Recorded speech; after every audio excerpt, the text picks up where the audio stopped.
طابت أوقاتكم أعزائي المشاهدين، عدد آخر من برنامج اربح مع تميم يأتيكم من محلات السلوان للتسوق. انتظرونا بعد هذا الفاصل. هذا البرنامج برعاية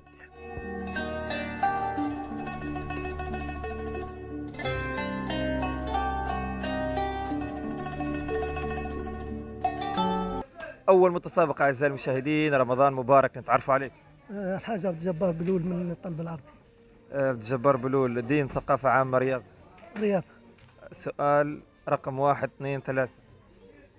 اثنين. السؤال رقم اثنان، ما هو المنتخب الذي يلقب بالعقارب؟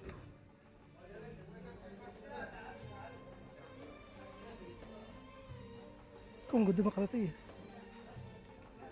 للأسف لا، مازالت لك إجابة واحدة، فرصة ثانية. بوركينا فاسو. الخيول هذاك العقل. لا لا. هاي سيدي، نعطيك فرصة أخرى يا.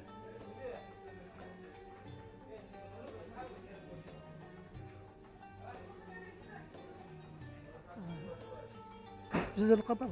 للأسف الإجابة غير صحيحة، نتمنى لك حظ أوفر إن شاء الله. شكرا. متسابق آخر أعزائي المشاهدين، رمضان مبارك، تعرفوا عليك. بلول عبد القادر. طلب العربي. طلب عربي. لدينا الدين، الثقافة العامة والرياضة، أي مجال تختار يا عبد القادر؟ ثقافة عامة كيف ثقافة عامة، من 1 إلى 4.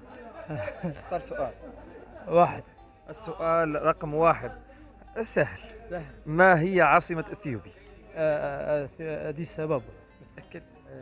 متأكد. إذن يفوز معنا عبد القادر بلول في العدد الرابع من برنامج اربح مع تميم في السؤال: ما هي عاصمة إثيوبيا؟ إديس أبابا. يستلم معنا قسيمة شراء بقيمة 1000 دينار جزائري مهداة من طرف محلات السلوان للتسوق. كلمة توجهها المتابعين. والله نقول لهم رمضان كريم وكل عام وأنتم بخير ويعود علينا كل عام. السلام وشكرا. شكرا، بارك الله فيك. كان هذا العدد الرابع من برنامج اربح مع تميم. أما سؤال موجه إلى حضراتكم وهو كالتالي: على كم نسخة تحصل الوفاق الرياضي بالطالب العربي مع ذكر السنوات؟ تفضلوا بتقديم الإجابة في تعليق مرفق بالاسم واللقب حتى تحسب الإجابة وتدخلوا معنا في السحب الأسبوعي. صح فطور.